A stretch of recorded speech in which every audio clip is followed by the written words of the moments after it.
¿Cómo quitarme la inseguridad? Si eres muy perfeccionista, es posible que suelas tener la sensación de que nunca lo harás lo suficientemente bien y que esto te pase en todos los ámbitos de la vida. He conocido a muchos alumnos brillantes que sacaban las mejores notas y que, sin embargo, eran los más inseguros a la hora de aprobar los exámenes, a la hora de presentarse. Salían de la prueba y aseguraban que no estaban muy contentos y luego, ¡zas!, eran los primeros del curso. Esto seguramente te resulte familiar. En los cientos de cursos presenciales que he dirigido, he tenido a muchos de estos perfeccionistas que nunca se sentían lo suficientemente preparadas.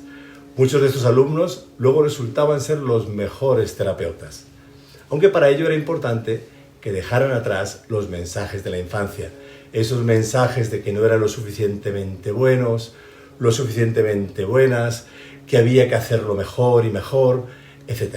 En la mayoría de los casos, todos estos mensajes venían de unos padres bien intencionados, pero que sin quererlo hacían mucho daño a sus vástagos. Otros mensajes son aún más demoledores, del tipo no vales para nada, no vas a lograr nada en la vida y todo eso. Todos estos mensajes consiguen que vivamos en una constante inseguridad y que suframos de una baja autoestima. Da igual lo que nos digan las personas que nos rodean, siempre tenderemos a quedarnos con las críticas negativas, haciendo oídos sordos a las críticas positivas.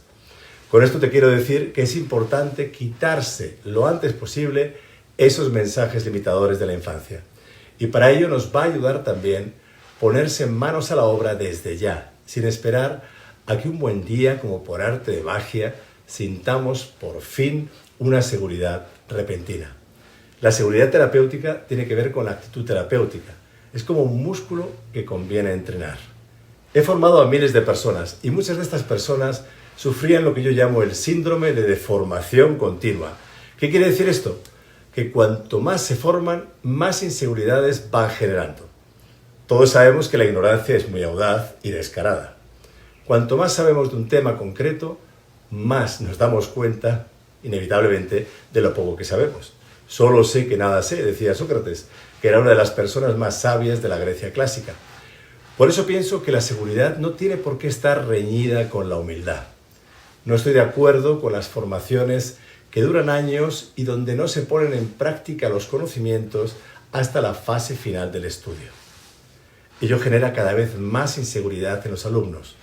Cuando aparece el primer paciente real, le transmitimos inconscientemente nuestra inseguridad.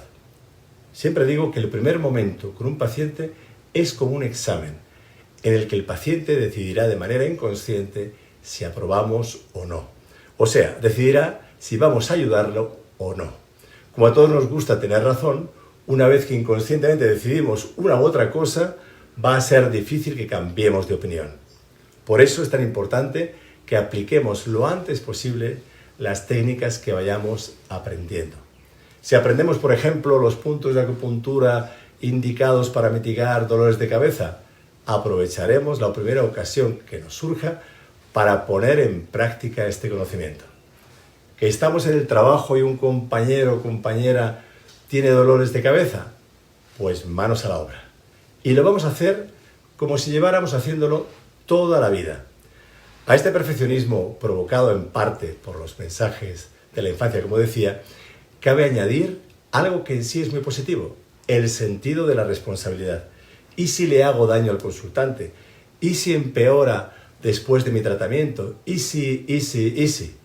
Si nos ponemos en el peor escenario posible, es poco lo que puede pasar con la digitopuntura. Si vemos que el paciente se marea, es porque le ha dado una bajada de tensión. En ese caso, le colocamos echado, ponemos las piernas altas y aplicamos digitopuntura en los puntos indicados para la hipotensión. Algo que muchos terapeutas me han comentado es que les llegan los pacientes, los casos para los que están preparados. Que estás preparado o preparada no quiere decir que sientas que lo estás, ni mucho menos. En cualquier caso, si practicas al principio sin la presión de que te van a pagar, vas a estar mucho más tranquilo, tranquila, cuando te toque cobrar, que es otro tema con mucha enjundia. Hay muchos futuros terapeutas, y presentes también, a los que les da pena cobrar por sus servicios. Ese también es un tema complejo, ya que nuestra sociedad está instaurada la creencia de que el que no lo cobra no lo vale. Por eso es un gran hito en la vida de un terapeuta cuando cobra por primera vez por hacer su trabajo, da igual que sea mucho o poco. Lo importante es que al cobrar al consultante, también puede tratarse de un trueque, este le va a tomar mucho más en serio a él y a su terapia. Toda terapia tiene su efecto placebo y este efecto placebo tiene mucho que ver con las sensaciones que emitimos, con nuestro lenguaje corporal, con nuestra presencia, con nuestro carisma. Una vez hemos tratado a muchas personas de una determinada dolencia, cada vez estaremos más convencidos de que lo que hacemos funciona. Y como estamos más seguros, funcionará cada vez más. Se trata de una retroalimentación maravillosa que debemos aprovechar para sentirnos cada vez más seguros. Y como sugería antes, seguridad no quiere decir prepotencia. También es muy importante que nos liberemos de la complacencia compulsiva, de esa necesidad imperiosa de salvar a los demás. Como actuamos desde la carencia, lo normal es que hagamos lo que hagamos, nos sentiremos inseguros. Después de tratar a miles de personas en todo el mundo, te diré que hay gente agradecida y generosa y gente que no lo es tanto, o no lo es de ningún modo. He visto gente que objetivamente no mejoraba después de un tratamiento, pero que sin embargo me agradecían de corazón lo que hice por ellos y que incluso aseguraban que se sentían mucho mejor.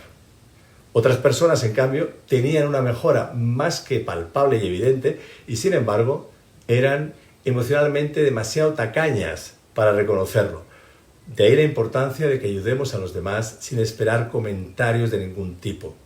Hay personas a las que de hecho es mejor no preguntarles si se sienten mejor después del tratamiento. Observamos su estado, su cara, sus movimientos, si ya no cojean, etc. Y no les suplicamos caricias que no nos van a dar, porque seguramente su problema de fondo sea ese, la tacañería de caricias. Lo que sí puede venir bien es preguntar a nuestros pacientes después del tratamiento cuánto ha mejorado del 1 al 10, siendo 1 nada y 10 por completo. Aquí vamos a comprender muchas cosas.